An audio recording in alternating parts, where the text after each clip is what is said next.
عفسطنا زلعال بزح قريتها له بوغن تقرأ نستد فرادة كنسيو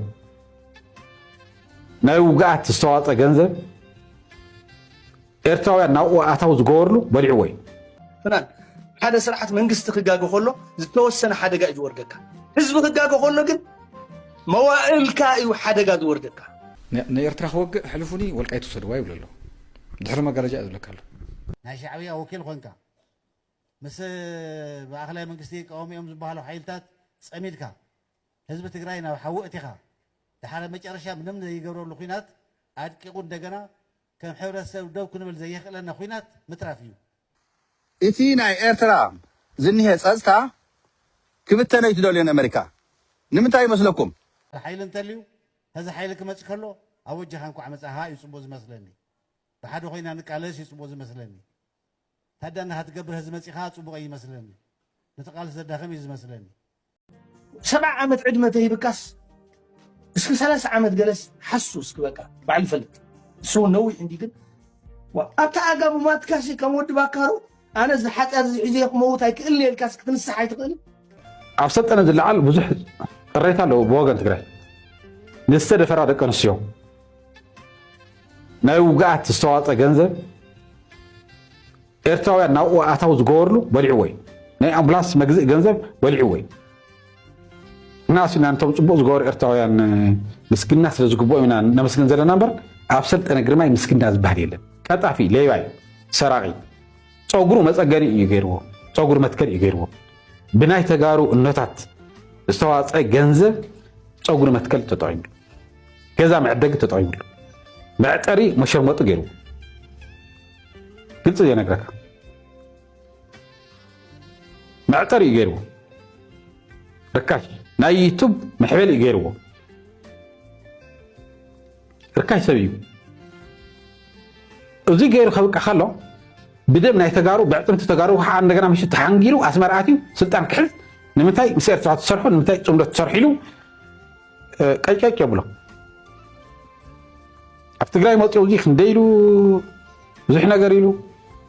عين سمع كان تهايلو خيلو صرح واحد تسلف صار نبره تقال سنحي واحد صارتهم مكحاتن ناي مخات حيلنا ملكت سخونو حيتات مكلخات تقراي مرحتهم عمر موراد منقشاش يزوع بس بيشوم طلقيهم بمستن بعترانن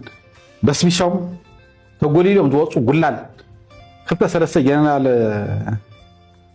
عد سابع سلسة خلص زخلنا يمخات حيلي زخلو تقالاساي حيلي أفتقراي كم زي اللي أمسيلو خسئلي يمكلو أفتقراي دولو جنرال لي وزحس خبتا سلسة خيرهم دولو دسايو زي سلطانة زفلطانة قريول سلطانة من عينة حبريتها أقول بهامي صغرون لبون استملته ملوط يجي سلو سبي أفتقراي مصيون حق نمزراو نحن أين أريحنا برد جلي وصفات نيرمو جن أفتقراي دمك فسس سلازي أقوله حماق تصدقون أفتي تصالمح توان صبوق زجاج أساس صبوق غير تهاي سلازو زحسة أفتقراي زخون حرق أخوات ما يقولن تهايلو زخالنا يو نايت حيل خوينا زخالنا يو غيرنا إن أنا نافت زلوا تدينا يو زطفش بركب تقراي تحسولو نجار نيرو يرجعنا بدي نجار أساسيو تقراينا أرجع حذاء تريفا زغل نتبي على إيلو نيرو قدمي وين بركز ولا زربات هتلو أنا بقله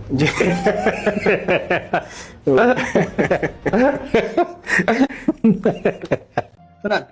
هذا صراحة منقص تخجاجو خلو زتوسنا حدا قاعد يوردك حزب خجاجو خلو جد موائل كائي وحدا قاعد يوردك زي دق ما يزلو نحزع حزب اللي حريق قاقله بقى حدا إنجليز أو فلاسفة لمرة بعيري حمشا يقرق ملكة الزربة ما نعطاه حزبنا دلو سلذيذا محايش هذا حلفنته وي حربين زيغا زبل معالتاوي منقص تزقبر جيكا زق العيبل معالتاوي ناي سرعة جيكا زعبطو زيغاتات بزيهم سلذي حجي أب ليبيا ني وتهدرات ليبيا ني منقص ليبيا زي كونكا وكس إمباس لك تايز قبراو إمباس وزلو እጅ ሕዋትካ ዘይርሓነ ልካስ መዓስ ይኸድሕነልካ ውፉይ ሕዋትና ብሊብያ ዘለዎ ድምፂ ዘይትኾኖ ይብለካ ሓደ ህግደፍ መፅኡ ኣብኡለካ እንደ መንግስቲ ኣበይ ኮይነ ድምፂ ክኾኖም ደሊኻ ናተይ ከ የድሕኖም ዲ ኦኬ ሕጂ ውድቀት ኤምባሲ ሻዕብያ ኢና ክንርኢ ሕጂ ናብ ካልእ ዓይነት ተሓዞና ናብ ሊብያ ገለመለ ናብ መንግስቲ ሊብያ ኣብ መወዳእታ ኢና ነምፅኦም ዓለም ለኻዊ ጌርና ኢና ነምፅኦም 7 ዓመት ዕድመ ተሂብካስ اسكو 3 عامات جلس حسوا اسكو بقى بعد الفلت سو نوي عندي كده وابتا اقابو ما تكاسي كمود باكارو انا زحات ازي موت هيك اللي الكاس تنسح هيتقل ود باكارو مش مصنو ولا عندسي بقى حقاتي راح تقبلني زبلني تيساس كوين زغبركو نيساس ككلاخل زقاق هو حزبنا زقاق هو ناديتاتنا حقاتي تقبلوني زبلني روتك ود باكارو حزب غدايلو تقبلنا كلنا لا يتعريا تاريخ حجي نود بكره خبط محاولت نصرحني ماشي لني قايلنا بك ماشي لني اعتراض هنص لكم ماشي لنس يعني يا ده حرب صحفتهم كينس من يخمس بولني ترديني سب من يخمس بولنس بقى ترديني شو انا اكو من يخاص تبهالكو سي سخاتكم داتاوتكم كوي زيهم ግን ዓለም አርክባቶም በቃ ክልተ ሞት ዝበሃል بخمسة عينت كحدت ناي حزب ناي هاجر كان ناي حزب كان كحدت موت كركبك خلنا موت كركبك خلنا كما هارو سبسي أبز عالم زي سبعة أنت خوينو 8 نبر بقى كابون اليوم زلنا ساعة تاريخ زلنا دهر مقابر نرأي رسا ذكر وز فلت سبيل دهر مقابر نقر ما اسمرهم ذكر وز فلت سبيل دهر مقابر نأمن دس قريش ذكر وز فلت سبيل دهر تقبر معالتنا أمنا تشرلس ذكرهم زفلت سبيل نأمنا طريس كا دهر مقابرهم رسعوهم زفلت سبيل رسعوهم زفلت سبيل يلا حيل انتليو هذا حيلك ما تكلو أوجه هنكو عمس هاي يصبوز مثلني بحد خوينا نقالش يصبوز مثلني هذا أنا هتقبر هذا مسيحات صبوا أي مثلني نتقال زد خميس مثلني تخلي تكزار وازد اللي بزعوانا دليت لوتي تملكتيا حدا ጊዜያዊ መንግስት ሆንኩም ታይገርኩም ገለዝ ባህል ነገር መጽ ጊዜያዊ መንግስት ሆይና ይመጻናል ወሪድና ኢና መጽና ጊዜያዊ መንግስቲ ሆይና ይኮናን መጽና ስለዚህ ከም ጊዜያዊ መንግስቲ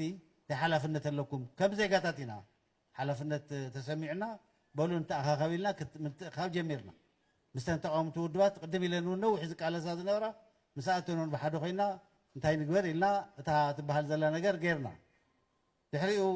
አንቶ ሰፋይ ገልጾ ነይሩ مس جمرنا فقاد يتخلقنا جن فقاد زي مخلقن امنت حسكا بحدا مسرحنا النبي انتو وزحيت تعيشمو زرزر نجر زاد اللي مثلا اوش تناون ملكتات الراي نيرو حدا زي مخنا حدا بتي زخد نجر يراي نيرو يوم بزخنا خوينا هذي قس بقس تي زاد لنا فقاد جزعنا توهبنا ابز بصح بصحنا لنا هزون كبيدنا ريسورس تقمل لنا كبيدنا ريسورس تقمل لنا حنت كن كزارب زدلي قدم زلعلو احواتي لو خلت نجر كالعلي دلي حدا دخمكم يخم زحلكم يخم يلو من اللو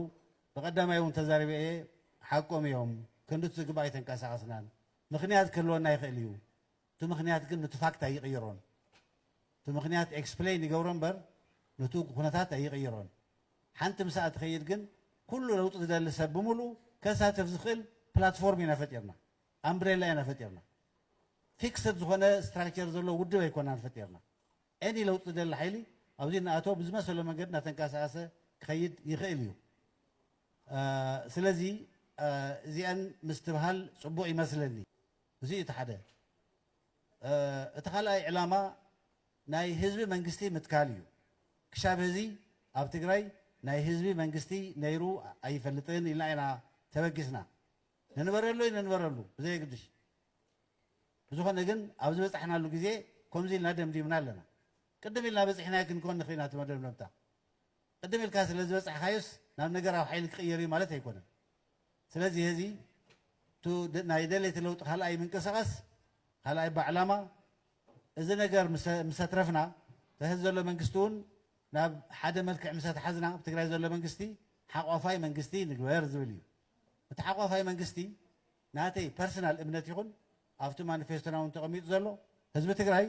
ፓርላማ ዝመስሎ ቆይሙ ይምረጽ እዩ ባዕሉ ይምረጽ أنا منسي كوني خلي عندهم منسي أنا بريزيدنت كون منسي انتيلو كم مثلا منسي ما عاد كمسي سرعات كله له سرعات ما حزب تግራይ يكب بارلاما زمسل ነገር يقوم بارلاما خاميلو يقوم زل ما يطلو دحر زمرحنا اكل ايلو يمرص بقى زقواصرو بعلو زقواصرو زوردو زديو كم مثلا مرحي يمرص ناي تግራይ ህገ መንግስቲ ናይ ኢትዮጵያ ህገ መንግስቲ ይፈቅድ እዩ እዚ ተግባር ንግበር ያንሩ ዘለ بعلتنا بريزيدنت كنكون حسيات غيرنا يكوننا نقرب زلنا ناي دليت لوط منقصاص والكسب يكون او زلوا تن بارتيتات بعلتاتن حصي غير انستيتيوشن دفتاري انزبلا زلوا حزب تግራይ كل صقمو بحاده خوينو زمخرلو بحاده خوينو زوسنلو ناي لمعات ناي كوينات ناي سلام بحاده خوينو زوسنلو منغستي هلو منغست مالت بارلاما ايو بارلاما يهلو تግዚاو منغستنا هلنا تقاليسنا أبز بصحنا بزحنا هزون نسينا نقول زلنا أب تحتون أب تحتي وردها تكون كله حزبي ناي بعلو ما حضرت بعلو يمرات هزي دنبيو هجيو ناي تقرا هجه من قصه قمطيو ناي تقرا حد نزمصيو صقماتنا زفتحيو 7-8% صقماتنا زفتحيو سلازي ناي كتما خنتيبا يكون ناي ورده حلفي بناي ورده بيت مخري بناي كتما بيت مخري يمرات يتي قوامنا منجستي يقوم كنبل كلنا زيهم كلتيهم بيلارات ناي منجستيهم أبو العليو تزمت كابينة أمريت مثلت جبرة إنكلوسيف زخونة نقول زحقوا في كابينة هلو سارة عتق حيلي كابينة بوليتيكا بارتو جنتين تيوسع هم تازولوا نجارات هلو كل سبب بقوم زياتهم نجبري تعلامة سلازي عند حلقة نعكم بالكم استعهم تجوروا زل تن علامة وتقميت أنا الله جنا زي خلتنا جاري زل حدا تهزل الصقم كمان نفتحيه تشبوت صقم خوينات بتግራይ كيجبر مقباري زين نفتح مجمريا تحركاو نهزب زحقف حزب زرقفو منግስት نقوم زيت علامه ابزي زات سبملو محبر يكون اقاومو دما نخل زحقف بلاتفورم ينفتيرنا ናይ ሓደ ውድብ ማኒፌስቶ አይኮነን ውልቀ ሰባት ከአውቱ ይخلو بكلل درجه بزوባ ደረጃ ከአውቱ ይخلو أوردا كأتو يخلو محبرات كأتو يخلو بوليتيكا ودبات كأتو يخلو لحارساتهم ناتماخرون ناتسمامعو أوردهم أبزوهم بارك لي تحاورنا ناولو كم تبزي لجزء سخات تحاورنا يلو من زلو كمون ناغورو زاتو سب بملؤ تنا ناشتي رورو زبلا زلوا فلقات رورو زبلا زلوا نهزب تقومو وحجات ناكب ناس نعاوي وحج نغيرنا مو نلوطو يتي غداي سلازي أسرار حقون علامو طرح زي كونس أسرار حقون حقوفا يكون نقول سب كأتو أبزا زر كبلو نأتو نتقالسك خيد دحار نورردو حساب تلينا زي مسفتحنا كسيلا نورردو زي تعلمنا زي نغميتنا زلنا أبزي تلعل عنون زبهقو صبو نقرلو ناب تكبر نقطو زبل دفئت له صبو يزي تأشمو أبزي توميزان محلاو صبو يمثلني أب تكبر نقطو يبلن ناقا نقول بستاديوم على كنا بلون تخيلنا بسلفي بتعمد سيبلن مسكرة دواي تقيح بحري صاستانا إيرترا اندحر فوريسو نا أمريكا سقاطات بحريو تبحري صاطو بالحدو وزني خاص صاستانا إيرترايو أب إيرترا رابشا سلازي اللي أفتقيح بحري إيرترا تقواتاتورو رابشا سلازي اللي نا أمريكا سقاطو زيرو إيو سو أمريكا نربحها أيا هزب إيرترا حاليا منقست إيرترا دقيفا وزت خي مسلكم أمريكا تكاتاتولو انتهي مسلكم إتي قيح بحري إيرترا سقاط لي أيكونتني لايا مزيناتهم سو نا إيرترا نا أمريكا ميزان ولا إساياس تسرعات زي فتوتو ناي ميدياتات ناصا زي مخانو ولا توقست تن أمريكا دس زي ولا نا إيرترا أب ناصا ميديا خمزي لإيرترا حد معلومات زي لإيرترا بوزيو أمريكا نيساياس توقسو يا بوشتاوي دس يبلان جن تناي منقست إيرترا زخرج زلو خيدتات مرارحات سرعات صصتا ناي تزلو بوتا ناي تقيح بحري سلام ስለዝኾነ እዚ ሰላም እዚ ኣሜሪካ ክባላሾ ይትደልየን እያ ሶ ኣሜሪካ ናይ ባዕላ ኢንትረስት እያ ትቅድም ፍትሓዊት እያ ዲሞክራቲያ ዛዕባ ሕዚ ትግደስ እያ ትብሉ ሰባት ሮንግ እዩ ምክንያቱ እዚ ንድሕር ኮይኑ ኣሜሪካ ፅቡቅ ርክክብ ኣለዋ ምስ ግብፂ ኤርትራውያን ኣብ ግብፂ ሕዚ ይእሰሩ ኣለዉ ይድፈር ኣለዋ ደቂ ኣንስትዮ ኤርትራውያን ኣብ ግብፂ ይብለኩም ኣለኹ መዓት መከራ ስቃይ እንሄ ግብፂ ኤርትራውያን ስደተኛታት ንምንታይ ተደልዮ ይተረዳእናን ግን ኣብዚ 2-3 መዓልቲ እዚኡ ኤርትራውያን ማዕለያ ዘይብሎም ብቁፅሪ እናተፈለዩ ይእሰሩ ኣለዉ ከም ደቂ ኣንስትዮ ይዕመፃ ኣለዋ ኣብዚ እውን ድምፂ ንኹን እዚ ሂማንቲ እዩ ባይዘወይ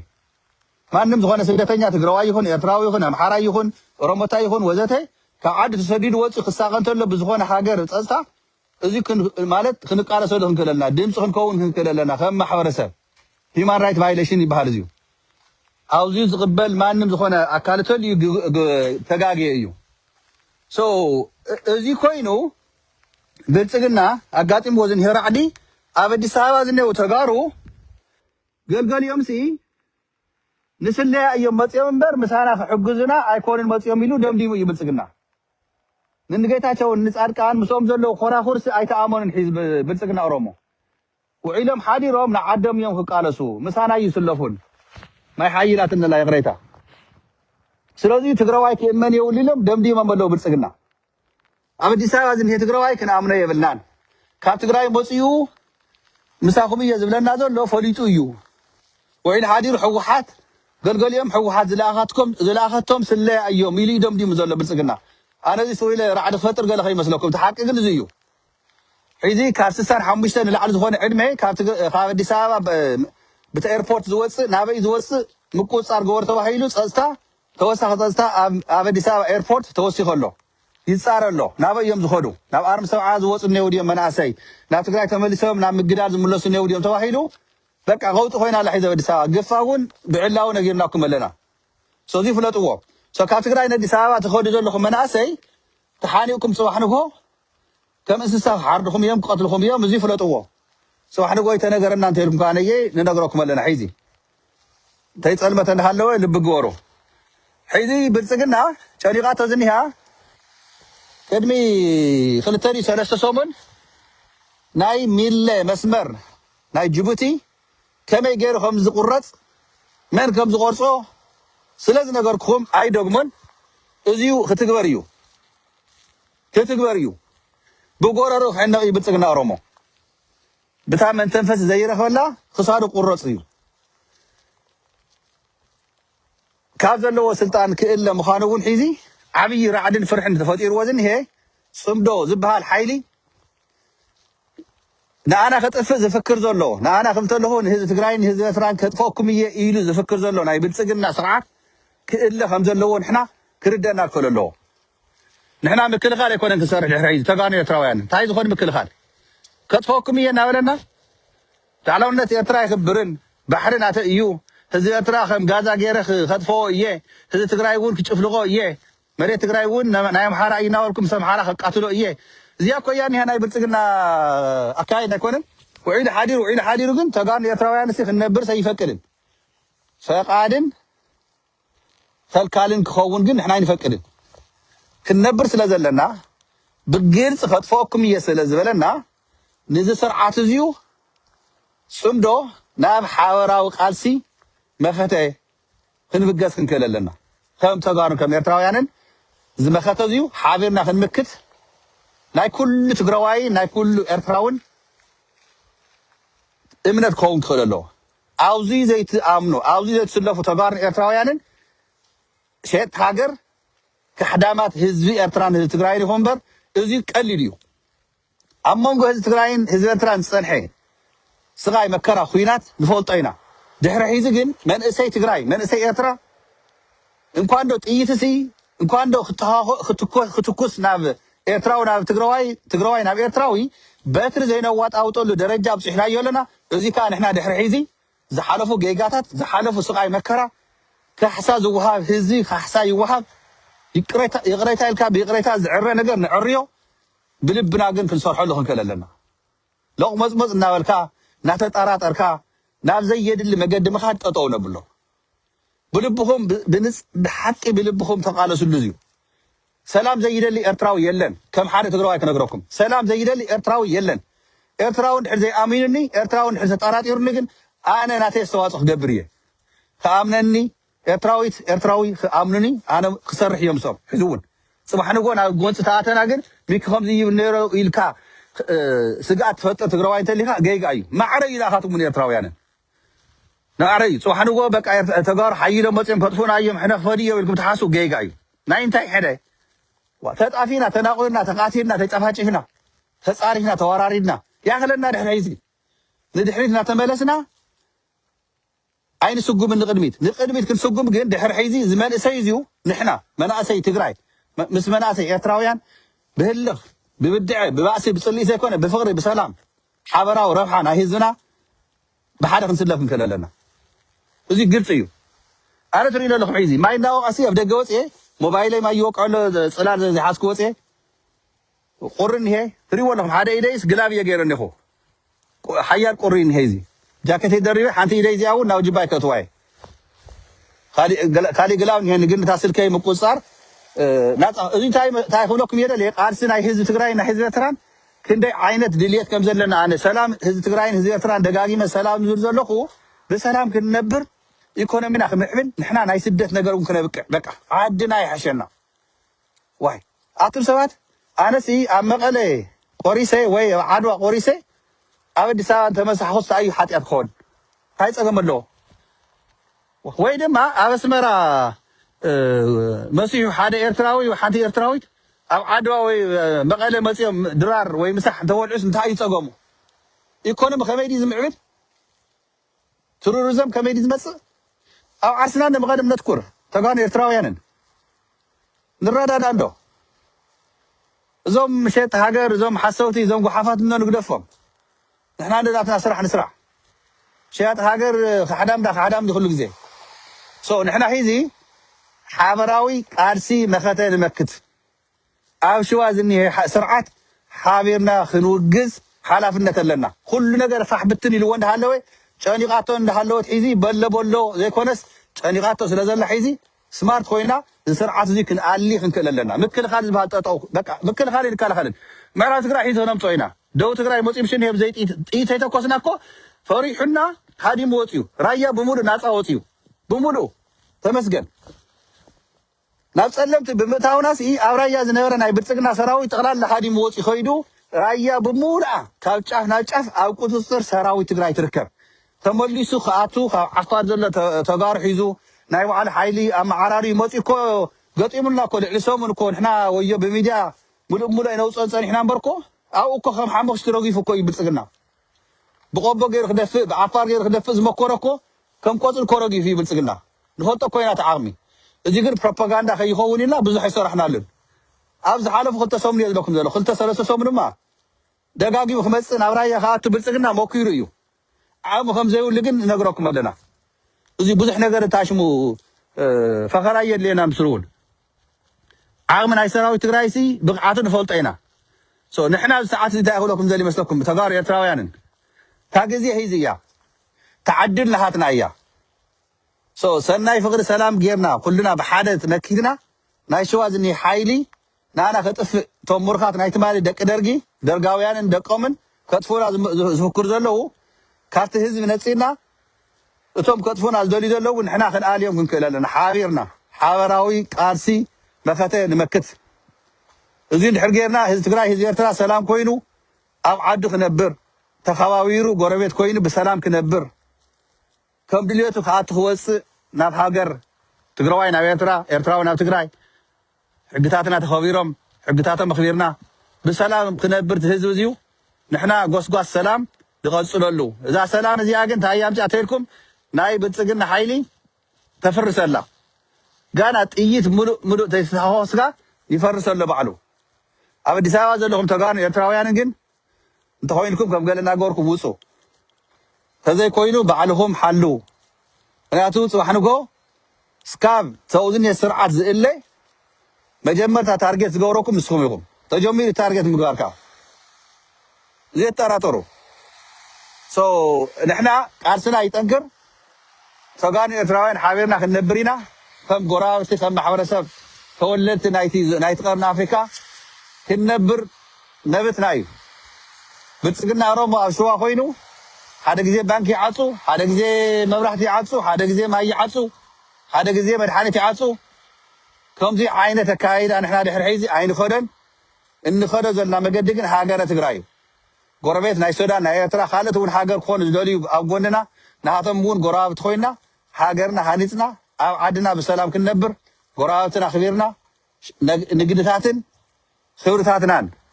ዝሕለወሉ ኮይኑ ብሰላም ክንነብር ኣብ ዓድና እዩ እቲ ዕላማና እዚ ናይ ሕድሕድ ትግራዋይ ዕላማ እዩ ምዕራብ ትግራይ ግን ድሕሪ ሕዚ ትዕግስትና ተወዲኡ እዩ ኣብ ቀረባ ግዜ ሕሞራ ክናቱ ኢና ኣብ ቀረባ ግዜ ምዕራብ ትግራይ ክንቆፃፀር ኢና ኣብኡ ግን ጠጠው ይንብልን ተውሸዋ ዝኒሄ ስርዓት ተይኣለይኻ ህዝቢ ትግራይን ህዝቢ ኤርትራን ብሰላም ክትነብር ኣይፈቕደልካ ኣብ ዓድኻ ክትነብር ኣይፈቕደልካን ዘይፈቕደልካ ኣካል ግን መን እዩ ንኡ ፈቒዱሉ ኢልና ክንሓስብ እንተለና መኸተ ምምካት እዩ ከም ተጋሩ ከም ኤርትራውያን እታ መዕፀዊታ መኸተ እያ እቲ ስርዓት ንሱ ናፈከረ ክቅፅል ዘይኮነሲ ካብ ዘለዎ ክእለ ሓቢርና ንመክት መኸተ ማለት ተጋሩ ኤርትራውያን ንፈልጦ ኢና ትርጉሙ ናብ ብዙሕ ፈኸራ ከይመስል ኣብዚ የብቅዕ ናይ ዛዕባ ብልፅግና ከመይ እግሩ ከም ንቆርፆ ከመይ ገና ክሳዱ ከም ንቆርፆ ባዕልና ንፈልጥ ፈኸራ ናይ ጅግን ትፎርሰላ መጨረሻ እንታይ ክብለኩም ዝደሊ መጨረሻ ተጋሩ ኤርትራውያን ከፍርሰና ፍሕሶም ዘሎ ገመዳት ምስ ጨነቐቶ ምዕራብ ውሰድዋ ኩናት ኣይትክፈትለይ ኢሉ ክመፀና እዩ ብልፅግና ብውሽጢ እዚኣ ሕሰውላ ካብኡ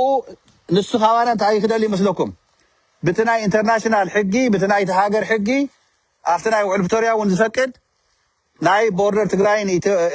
ኤርትራን ኣነ ባዕለይ ሰራዊተይ ከእቱ ይኽብለና እዩ እዚኣ ኸ ምስ ኤርትራ ክቆርፀና ስለ ዝደለየ እምበር ንኣና ሰላም ክገብረልና ዘይኮነ ንሕና እዚ ይንቕበልን ዝመፅእ ዘሎ ኩናት ፍሉጥ እዩ ዘይቐር እዩ ምዕራብ ትግራይ ብቕልፅምና እዩ ብልፅግና ናይ ብልፅግና ስርዓት ክህለ እዩ ናይ ግዜ ጉዳይ እምበር ኣብ ዝቐረባ ግዜ እንታይ በለ ክትብሉ ኢኹም ሓዝዋ ዛሬ ክር እዚኣ ብደንብ ገርኩም ሓዝዋ ናብ መዕቐዲ በፂሕ ኣለኹ ሓዝዋ ናይ ብልፅግና ስርዓት ክእለ እዩ 2026 ናይ ብልፅግና ስርዓት ዘውቅዐሉ ህዝቢ ትግራይን ህዝቢ ኤርትራን ሓቢሩ ብሰላም ሰናይ ዝነብረሉ መወቅሎ መበገስ እዩ ኣንፈት ናይ ሃገረ ትግራይ እውን ትውለደሉ መትከላዊ ምዃኑ ከይትርስዑ ፋኖ እውን ብሰላም ክነብር እዩ ዝደሊ ፋኖ እውን ይቃለስ ኣሎ ፋኖ ኣዲስ ኣበባ እናተኢሉ ክቕፅል እዩ ቃልሱ ንሕና እውን ኣብ ኣዲስ ኣበባ ዘለና ሃፍተ ገነት ኣብ ኣዲስ ኣበባ ዘለና ህዝቢ ክነውፅእ ሓላፍነት ኣለና ኣብቲ ሃገር ግዝያዊ መንግስቲ ዝቋቖም ንሕና እውን ኣስተዋፅኦ ጌርና ንኣነ ሓደጋ ዘይኸውን ንኤርትራ ሓደጋ ዘይኸውን ክነመዓራር ኢና እጃምና ሒዝና ካብቲ ሃገር ክሳብ ንወፅእ ኣብቲ ፌደራል ዝኣቱ ስርዓት እውን ንሕና ስቑኢልና ዝኾነ ሓይሊ መፅኡ ካብ ኦላ ይኹን ካብ ፋኖ ይኹን ካብትዩ ሓደ ሓይሊ ዝውንነሉ ናይቲ ሃገር ኢኮኖሚ ናይቲ ሃገር ዲፕሎማሲ ዝቆፃፀረሉ ሓደ ሓይሊ ኣይንፈቅድን እዚ ክንርድኦም ከለና ከም ተጋሩ ኣብቲ ሃገር እስካብ ዘለና 4 ኪሎ ንስርዓት ብልፅግና ምስ ኣለናዮ ኣይምልከተና ኢልና ስቑኢልና ገዲፍናዮ ናብ ትግራይ ንጓየሉ ጉዳይ ኣይኮነን ምክንያቱ ንሕና ኣብቲ ሃገር ዝገበርናዮ ኣስተዋፅኦ ዘለና ሃብተ ገነትና ተወረሰ ንብረትና ክንምልስ ኢና ህዝብና ክነውፅእ ኢና ካብ ኣዲስ ኣበባ ትወፅእ ዝደሊ ናብ ዓዱ ማለት እዩ እዚ ንክትገብር ናይ ዓለም ዲፕሎማሲ እቲ ኢኮኖሚ ናይቲ ሃገር ብቲ ብልፅግና ዝኸዶ ዝነበረ ካሊእ መፅኡ ፅባሕ ከም ድልዮት ዝውንኖ ንኣና ብኡ ገ ዝጭፍጭፈና ሓይሊ ንክፍጠር ኣይንፈቅድን እዚ ከይኸውን ኢትዮጵያ ከም ሃገር ኣይትቕፅልን ባይዘወይ ናይ ኦሮሞ ህዝቢ እንታይ እጃም ክወስድ ናይ ትግራይ እንታይ እጃምና ኢና ክንወስድ እንታይ ካሕሳ ኢና ክንወስድ ንብረትና ተወረሰ ከመይ ኢና ክንምልስ እቲ ሃፍተ ገነት ኣብ ኣዲስ ኣበባ ተኺልናዮ ዘለና ከመይ ኢና ክንምልስ እቲ ናይ ቦሌ ኢንተርናሽናል ኤርፖርት እንታይ ኢና ክንምልስ እዚኣ ክብለኩም ብደርጊ እውን ብደርጊ ተጠቕዐ ህዝቢ ትግራይን ህዝቢ ኤርትራን ካሕሳ ናሃት እውን ክንሓትት ኢና ሓቢርና ንሕና ተጋኑ ኤርትራውያንን ናይ ደርጊ ግዜ ናይ ኢትዮ ኤርትራ ውግእ እውን ኤርትራውያን ተጎዲና ኢና ኣብኡ እውን ካሕሳ የድልየና ዝብሉ ኣለዉ ንሱ እውን ክርአ ኣለዎ ናይ ዝነበረ ኩናት ኣብ ትግራይ እውን ኩሉ ናናይ ባዕሉ እጃም ክጥይቕ እዩ እዚህ ካነ ጠረጴዛ ብጽይት አይኮነን ናተቃተልና አይኮነን ስለዚህ ኩሉ ንገብር ግን ስርዓት ናይ ብልጽግና ክእለና ክእለ ይዘለዎ ክእለ ኢኻ ምስተአለ ኻነየ ናብ ሓደጋ ኸይናቱ ሕወሓት ተመልሰን አዲስ አበባ ኸይዳ ዘይኮነ ክበሃል ሕወሓት መቐለ ኣብ ኣክሱም ኣብቲ ቤተ መንግስታት ጥንቲ ዝነበሮ ኣብ ትግራይ ኮይና ትመርሕ ዲፕሎማት ተወሰነ ሓይሊ ናብ አዲስ አበባ ትሰድድ እጃምና እስካ ንወስድ እቲ ሃገር ግዝያዊ መንግስቲ ክቋወም ተሎ ናትና ሓይሊ ዘይብሉ ሞሊስ ጽዋሕ ንጎ ዘይሩ ምስካሊ ሓይሊ መጽ ንኣና ዝገጥም ንኣና ዘጥፍእ ስርዓት ከይትከል ክንቃለስ ኢና እዚ ልቢ ግበር ትግራዋይ ኤርትራውያን ኣብዚ ክርድኦኩም ኣለዎ ንሕና ከማኻትኩም ሃገር ስለ ዘይኮንና ጋና ሃገር እስካብ ንኸውን እቲ ስርዓት ናይ አዲስ አበባ ክንኣልን ከለና ኣብኡ ዝግብል ሓይሊ ከይመጽእ ንሕና እጃምና ሒዝና እስካብ ንወፅእ ኣብቲ ሃገር 4 ኪሎ ዝመጽእ ስርዓት ንሕና ዘይንፈቅደሉ ንሕና ናትን ሓይሊ ዘይብሉ ኣይንፈቅድ ክመጽእ ናብ ስርዓት ኣብይ ኣሕመድ ምስተኣለየ ዝመጽእ ግዝያዊ ዘመሓዳድር ኣብ 4 ኪሎ ኮይኑ ናሃትና ሓይሊ ናሃትና ዓቕሚ ዘይብሉ ናብ ስልጣን ክመጽእ ኣይንፈቅድን ምክንያቱ መስዋዕት ዋጋ ስለ ዘኽፈለና እዩ ባይዘወይ ሕዚ እውን ትርእይዎ ኣለኹም ደማሚርካ ኩሉ እቲ ዓቕሚ የለን ትግራይ ዓቕሚ ዝፅበ ዘሎ እቲ ብሄረ ብሄር ንሕና ከዓ መስዋዕቲ ከፊልና ሃዲምና ናብ መቐለ ናብ ኣክሱም ግዛትና መሊስና ኢና ኣብዚ ጠጠው ነብለሉ ምክንያት ከምኡ የለን ክእለ ኣለዎ ክንነብር ኣይንኽእል ኣይፈቕደልና ስለዚ ንውሕ ኢሉ እቲ ነገራት ቃልስና ግን ኣብ ፅቡቕ መገዲ በፂሑ ኣሎ ክንስዕር ኢና ምዕራብ ትግራይ ሂዚ ክናትዎ ኢና ህዝቢ ትግራይ ክንምልሶ ኢና ናብ ዓዱ ምስ ኤርትራ ዝኒሄና ፅምዶ ርክክብ ክፅል እዩ ክጥንክር እዩ ዝጠንከረት ኤርትራ ዝጠንከረት ትግራይ እያ ዝጠንከረት ትግራይ ዝጠንከረት ኤርትራ እያ አንተም ገልገለኹም ኤርትራ ተጠንኪራ ንትግራይ ስጋት እያ ትግራይ ተጠንኪራ ንኤርትራ ስጋት እያ ትብሉ ግጉም መልእኽቲ ክምትሕልፉ ኣይኮነትን ንሱ እዩ ገደል ኣብፅሒና ንሱ እዩ ድኽነት ስደት ኣብዝሕልና ዝመፀ እዚ ዓይነት ኣተሓሳስባ ክስረዝ ክኽእል ኣለዎ ፍቅሪ ኣብ ህዝቢ ትግራይን ኣብ ህዝቢ ኤርትራን እምነት ኣብ ክልቲኡ ህዝቢ ክነግስ ኣለዎ እዚ ከዓ ናትና ሓላፍነት ሚኪ ከም ሓደ ውልቀ ትግራዋይ ካልኦት ውልቀ ኤርትራውያን ሓቢርና ናብ ሓደ ንመስተና ታይና ንኸም መስለኩም ህዝቢ ቃልስናታ ይኸውን ህዝቢ ምርዳእናታ ይኸውን ህዝባዊ ንምንታይ ሓቢርና ክንነብር እዚኣ ቀላል እያ የغنيለይ ሓበሻ ሚድያ ታንክ ዩ ተን ቪድዮታተይ ናተይ ተሰቕለን ለኻሪእካ ኣለኹ እዮም ናትካ ሼር ገይሮም ብውሽጢ ፀገም የብሉን ኩልኩም ኣብዚኡ ድምፂ ህዝቢ ትግራይ ድምፂ ኤርትራ ኮይነ መፅየ ኣብ ናሃትኩም ማሕበራዊ ሚድያ ወሲድኩም ናተይ ቪድዮ ሼር ትገብርዎ ተካፍልዎ ክብረት ይሃበለይ ኣነ ምንም ፀገም የብለይን እየ ዝቕበሎ ቅርሺ የብለይን ጉቦ ዝበልዖ የብለይን ንህዝቢ ትግራይ ንህዝቢ ኤርትራ ድምፂ ኮይነ ዝቃለሶ ዘለኹ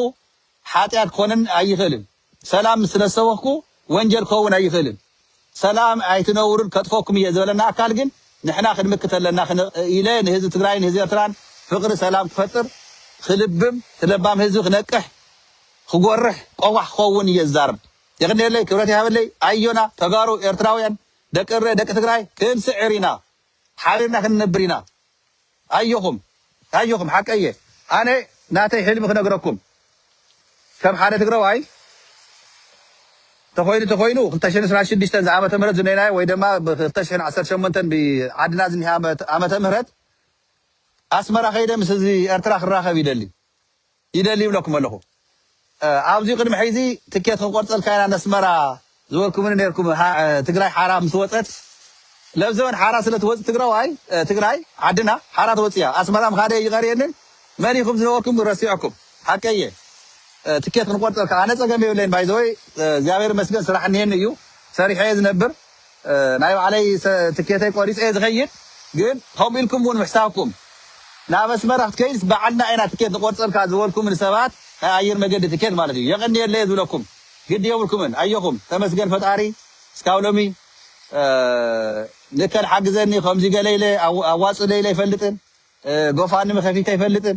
ገንዘብ ሓግዝኒ ኢለ ጎስጓስ ገይረ ይፈልጥን ተመስገን ካብ ስራሕ ወፅየ ይሕይ ዘውዕኩም ዘለኹ ሓቂ ንምዝራብ ስራሕ እኒሄኒ እዩ ብተዓቕመይ ይሰርሕ ይበልዕ ይነብር ንህዝበይ ድምፂ ይኸውን ምስ ህዝቢ ኤርትራ ፍቅሪ ክብል ተለኹ ምስ ህዝቢ ኣምሓራ እውን ማዕረይ ምስ ህዝቢ ዓፋር እውን ማዕረይ ምስ ህዝቢ ሱዳን እውን ማዕረይ ምስ ህዝቢ ኦሮሞ ከምኡ ምስ ኩሉ ህዝቢ ፍቅሪ እየ ዝደላኒ ሰላም ይኣኽለና ኩናት ከጥፈኩም እየ ዝብል ኣካል ግን ንሕና እዚዩ ክንቃለሶ ጥራይ ዘይኮነስ ክንምክቶ ጥራይ ዘይኮነስ نحوارو በቃ እግሩ ክንቆርጾ ክሳድ ክንቆርጾና ሰላም ክንረክብ ከለለና ከም ተጋር ከም ኤርትራውያን አውዚው ቁርጽ ክንከውን ኣለና ቁርጽ ማለት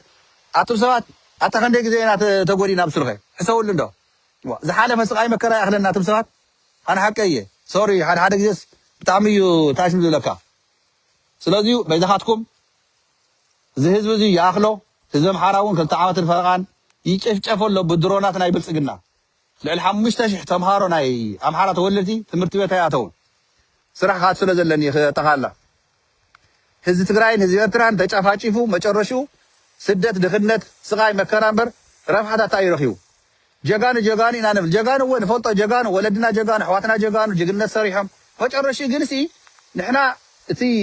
ሓድሽ ወለዶ ናብ ኩናት ዘይኮነስ ናብ ልምዓት ንኽምለስ ኣውዝዩ ክንሓስብ ክንክእል ኣለና ከፍ ኢሎም ተሓቢኦም ዝፀርሑ ይጥቀምሉ ሃገርና ህዝብና ንሕና ግን ናተቃናነስና ናተዳኸምና ንኸደሉ ግዜ የብቅዕ ሓቀይ ያኽለና ስቃይ መከራ ያኽሎ ህዝብና ኣቶም ሰባት ኣይንጨክን በይዛኻትኩም ስደት ምስሩ ኣነ መንየዮ ዓደይ ከይደ ዓደይ ክነብር እየ ዝደሊ ዓደይ ክትለምዐለይ ኣብ ዓደይ ኣስተዋፅኦ ክገብር ይደሊ ኣብዚ እንታይ ማለት እዩ ኣብዚ እኮ ተቆፂረ እኮ ዝሰርሕ ዘለኹ ዓደይ ሸቂለ ናይ ባዕለይ ቢዝነስ ከፊተ ዘይነብሮ ዓደይ እንታይ ፀገም ኣለዎ እቲ ምግበይ እቲ ባህለይ እቲ ክብረይሲ ኣብ ዓደይ ስደትሲ በቃ የብቅዐና ሓቀየ ዓድና ኣቲና ክነልምዕ ኢና ዳያስፖራ ትግራይ ዳያስፖራ ኤርትራ በቃ ንህዝብና ንሕሰበሉ ንለብም በይዛኻትኩም ሓደራ ክብለኩም ይደሊ ደጋጊመ የቕኒየለይ ክብረት ይሃበለይ ሓደሽቲ ምዕባለታት ተልዮም ክምለሰኩም እየ ተዘይኮይኑ ደደቢት ቴሌቪዥን ደደቢት ዩቱብ ተኸታተሉ ድሕሪ 6-7 ሰዓት ዝኸውን ስራሕ ምስ ወዳእኹ ብትግራይ ንግሆ በአሜሪካ ምሸት ብኢሮፓ ምሸት የራኽበና ኣብ ደደቢት ሚድያ ደደቢት እውን ተኸታተሉ ደደቢት ሓግዙ ደደቢት ሚድያ ትቃለሰላ ንህዝቢ ትግራይ ጽምዶ ደጊፋ ህዝቢ ኤርትራን ህዝቢ ትግራይን ቅሳነ ረህባ ክረክብ ድምፂ ትኸውነላ ደደቢት ሚድያ ስለዚሁ ንደደቢት ሚድያ ሓግዙ ደጋጊመ ሒዙ እውን ደደቢት ቴሌቪዥን ናይ ሳተላይት ልዕሊ 10,000 ብወርሒ ዝኽፈል ዘሎ እዚ ሓገዝ የሉ ሓውና ዶክተር ሃይለ ኣብ ደደቢት እዚ እውን ሕሰውሉ ሓግዙ ሸር ግበርዎ እዛ ሊንክ እዚኣ ግን ፌስቡክን ሸር ግበርዋ መልእኽተይ ናብ ኩሉ ይብፃሕ ሰላም ይምነ ንኩልኩም ዓለም ሙሉእ ዘለኹም ተጋሩ ኤርትራውያንን ቻው የቕኒየለይ